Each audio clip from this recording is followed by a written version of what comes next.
Hey, good morning, y'all. Here we go again. A little more barefoot knowledge. Got lucky out here. She's still wearing her cone of shame. She wants to play, but she ain't quite healed up enough yet. So we'll wait a day or two on that one. Hey, I want to pick up again here in Genesis, talking about pre-Noah, post-Noah. So this is when they get in the ark. I want to show you an image here. Remember how I've been saying that in the true God, there is no death. Death cannot even be in his presence. That's why the flesh cannot even stand in his presence, because we are of a dying image. We are sinful flesh dying before an eternal God. Therefore, we cannot even stand in his image, lest we be struck dead.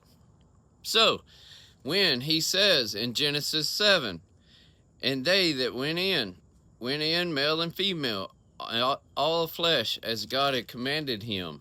We're in Genesis 7:17 now. And God commanded them, and the Lord God shut him in.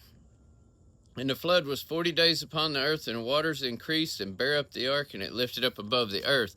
So the Lord shut them in. The Lord himself shut the door to the ark and sealed them in there. So you ever thought about that? He shut them in or sealed them in? Notice Noah didn't shut the door or seal them in. The Lord did.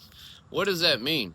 I believe it means that he put his seal upon this ark of, this is mine. Destroy everything else, but that ark and those within it are mine.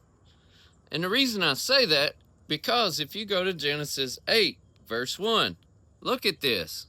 Yeah, I read this 2 or 3 times trying to understand it years ago. And it says, and God remembered Noah.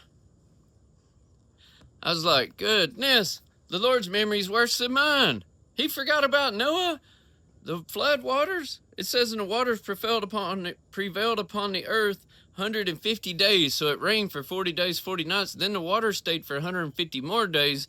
And then chapter 8 starts with, and God remembered Noah. Huh.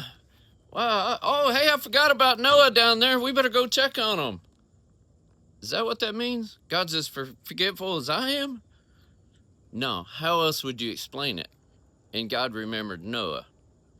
Perfectly explained. Perfectly says that God removed himself from the world to destroy it. He placed a seal on the ark as a covenant, or a seal on it saying, do not touch that or destroy this. This is mine.